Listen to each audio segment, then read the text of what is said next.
आप हर चीज़ में टोकती रहती हैं, आपने मेरे लिए क्या किया है। तो ऐसे बच्चों के बारे में कोई तरगीबी जुमले और जो वो गुस्ताखी करते हैं उसकी कोई वईद या उनको कोई देखें जी, तरगीब मिल जाए। ये भी बिल्कुल ऐसी औलाद भी हैं मुआशरे के अंदर, ऐसे बच्चे भी हैं कि जो वालिदैन के एहसान को देखते नहीं हैं, फरामोश कर देते हैं।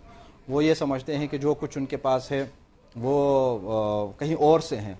ठीक है, असल में उनके पास अगर नेमतें हैं, उनके पास सेहत अगर है, उन सब का वसीला और ज़रिया जो है वो वालिदैन बने हैं। लेकिन इसके बावजूद बाज़ एहसान फरामोशी जो है वो करते हैं। देखें कुरान करीम के अंदर अगर आप देख लें ना, तो वालिदैन ने औलाद के लिए क्या किया है तो उसका हमें तज़किरा मिलता है सूरह मुबारक अहकाफ़ के अंदर। ववस्सैनल इंसान बिवालिदैहि इहसाना, हुक्म, और हमने इंसान को अपने माँ बाप पर एहसान करने का हुक्म दिया। फिर उसका ख़ास तौर पर माँ का तज़किरा यहाँ पर अल्लाह रब्बुल इज़्ज़त फरमाता है, हमलतहु उम्मुहु कुरहन व वज़अतहु कुरहा, और इसके बाद उसकी माँ ने तकलीफ़ सहकर उसे पेट में उठाए रखा और तकलीफ़ उठाकर उसे जना, और उसके हमल और दूध छुड़ाने में 30 माह लग जाते हैं, यहाँ तक कि जब वो रुश्द कामिल को पहुँचा और 40 साल का होने लगा तो कहने लगा कि मेरे रब मुझे तौफीक दे कि मैं तेरी इस नेमत का शुक्र अदा करूँ। तो यहाँ पर अगर आप देखें तो वालिदैन के ऊपर एहसान के तज़किरे के बाद माँ की जानिब से औलाद के ऊपर जो एहसान है उसका अल्लाह ताला ने ख़ास तौर पर यहाँ पर तज़किरा फरमाया है।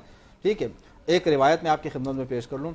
एक शख्स आए रसूल अकरम सल्लल्लाहु अलैहि वसल्लम की खिदमत में, और आने के बाद उसने कहा कि या रसूल अल्लाह, मैं अपने वालिदैन का बहुत एहतराम करता हूँ, मैं उनका ख्याल रखता हूँ, मैं उनको चूँकि काफ़ी बूढ़े हो चुके हैं उनको खाना खिलाता हूँ, और ख़ास तौर पर वालिदा का उन्होंने तज़किरा किया, उनको खाना खिलाता हूँ, उनको उनकी ज़रूरियात पूरी कर लेता हूँ और अपने हाथों से खिलाता हूँ, अपने हाथों से सुलाता हूँ, उठाता हूँ, जगाता हूँ, ज़रूरियात पूरी कर लो। क्या मैंने उनका हक़ अदा किया है? तो आप सल्लल्लाहु अलैहि वसल्लम इरशाद फरमाते कि नहीं, अल्लाह, तुम्हारी माँ ने तुम्हारी खातिर जो एक तकलीफ बर्दाश्त की है उसका एक हिस्सा भी जो है वो तुम उसका हक अदा नहीं कर सकते। तो कहाँ औलाद जो है अपने वालिदैन का जो है वो हक अदा कर सकते हैं। और फिर ये ख्याल कर लेना कि उन्होंने हमारे लिए क्या किया। उन्होंने जब वालिदैन बच्चे जब छोटे होते हैं ना तो उस वक्त उनके ख्यालात जो है बिल्कुल अलग हो जाते हैं। यही वालिदैन होते हैं कि जो बच्चे की मामूली तकलीफ की बुनियाद पर जो है वो सोते तक नहीं है, कई दिनों तक उन्हें नींद नहीं आती, लेकिन अपने बच्चे की खातिर जो है वो क्या है जागते रहते हैं। लेकिन वो बच्चा बड़ा होकर जो इन सारी चीज़ों को फरामोश कर लेता है। बच्चे को अगर नींद ना आ जाए, बच्चा अगर तकलीफ में हो, वालिदैन जो है वो नहीं सोएंगे लेकिन बच्चे को सुलाएंगे, बच्चे के आराम का बंदोबस्त वो कर लेंगे।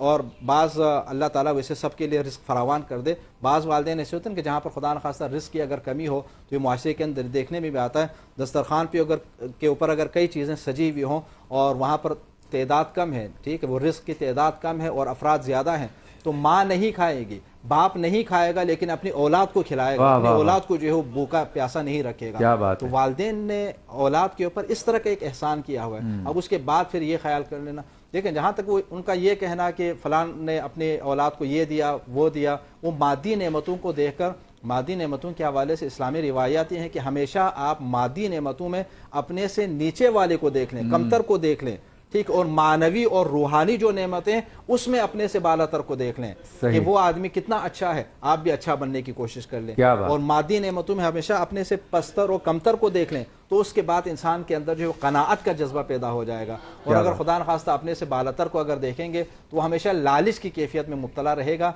और जब लालच की कैफियत में मुब्तला रहेगा तो उसकी अपनी ज़िंदगी सुकून से नहीं गुजरेगी, किसी और का कुछ नहीं होगा, उसकी अपनी ज़िंदगी सुकून से नहीं गुजरेगी। तो इसलिए ऐसी औलाद को जो अपने वालिदैन के एहसानात का कद्र करना चाहिए और उनका शुक्रगुजार होना चाहिए कि उन्होंने कितनी जहमतों के साथ, ज़ाहिर है वालिदैन जो भी मेहनत करते हैं वो अगर सुबह सवेरे अगर निकलते हैं घर से और रात गए अगर वो वापस आते हैं तो किसकी खातिर? अपने बच्चों की खातिर। आप उनसे पूछें आप ये मेहनत क्यों करें? वो बच्चों की खातिर, बच्चे बड़े हो रहे तो उनकी ज़रूरियात का ख्याल रखने की खातिर वो दिन की गर्मी और सर्दियों के मौसम में सर्दी बर्दाश्त कर रहे हैं और सारी तकालीफ बर्दाश्त कर रहे हैं। और फिर ये बच्चे जब जवानी के मंजिल पर पहुँच जाएँ तो नाशुक्री अगर कर दें तो फिर अल्लाह रब्बुल इज़्ज़त के यहाँ उनको हिसाब देना